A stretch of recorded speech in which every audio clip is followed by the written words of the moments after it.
Very good morning news. నమస్తే, నేను విజయ Chandrika. ABN breakfast news కి స్వాగతం. ఒక ఐడియా జీవితాన్ని మార్చేస్తుంది అంటారు.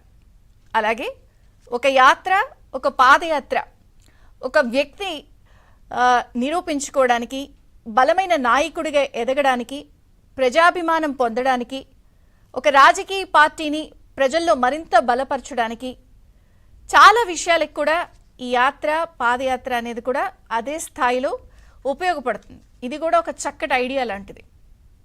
అటువంటి యాత్రే ఆంధ్రప్రదేశ్లో నారా లోకేష్ చేపట్టినటువంటి యువగళం పాదయాత్ర. అది ఈరోజుతో ముగుస్తోంది, ఈరోజు సాయంత్రంతో.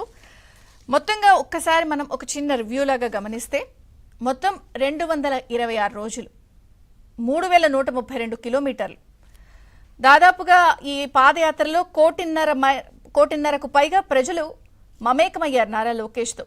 వాళ్ళందరూ కూడా అనేక వర్గాల ప్రజలు, బీసీలు, ఎస్టీలు, మైనారిటీలు, ముస్లింలు, యువత, మహిళలు, మేధావులు అందరూ కూడా నారా లోకేష్ చేపట్టినటువంటి పాదయాత్రలో మమేకమయ్యారు, ఒక భాగంగా మారారు.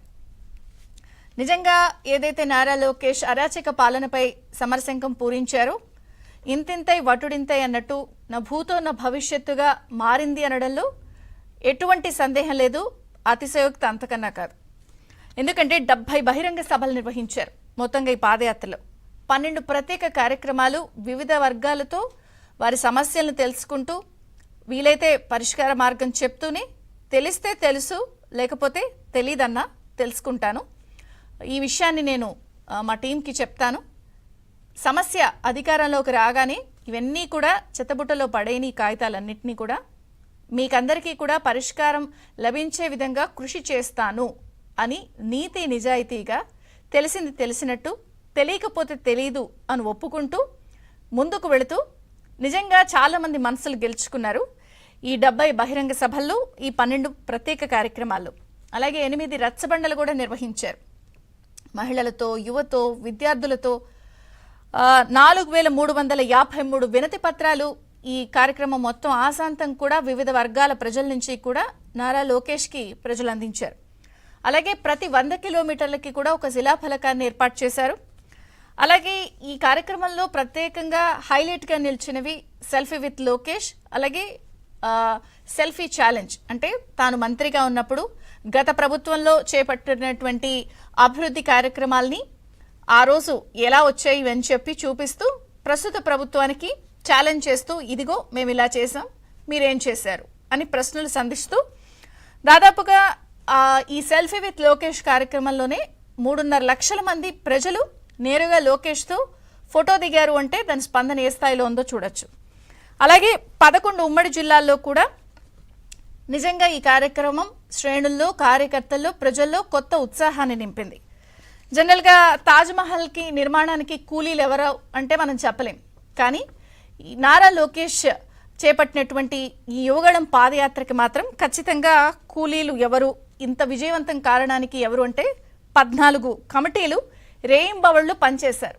ఈ 14 కమిటీల్లో పార్టిసిపేట్ చేసినటువంటి వాలంటీర్లు కానీ, కార్యకర్తలు కానీ, లేదా వాలంటీర్గా వచ్చి ప్రజలు ఎవరైతే పార్టిసిపేట్ చేశారో వాళ్ళకి లభించిన బహుమానం ఏమిటి అంటే కేసులు.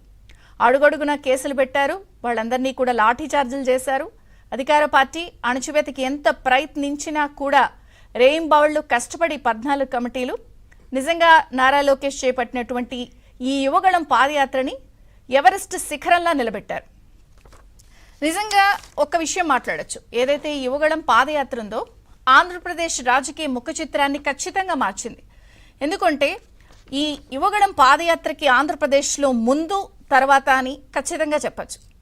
యువగళం పాదయాత్ర చేపట్టడానికి ముందు ఆంధ్రప్రదేశ్లో ఒక భిన్నమైన రాజకీయ వాతావరణం కానీ, పరిస్థితులు కానీ ఉన్నాయి. ఎందుకంటే టీడీపీ అసలు కోలుకుంటుందా? 151 మెజారిటీతో, మ్యాండేట్తో బలంగా అధికార పార్టీ ఉంది.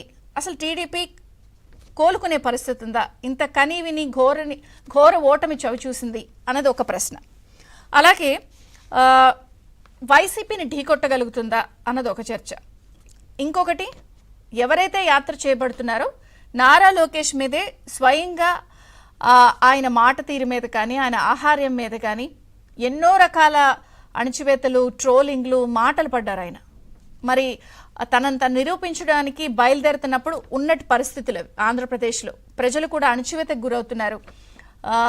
నోరెత్తితే మాట్లాడే పరిస్థితి లేదు. ఎక్కడికక్కడ ప్రజలపై కేసులు, వివిధ సెక్షన్లపై కేసులు, అధికార పార్టీ నాయకులకి సంబంధించి కూడా నోరు మెదపలేని పరిస్థితి, ప్రతిపక్షాలు, మీడియా అందరూ కూడా అణచివేతకు గురవుతున్నటువంటి ఆ పరిస్థితుల్లో ఆయన పాదయాత్ర చేపట్టారు.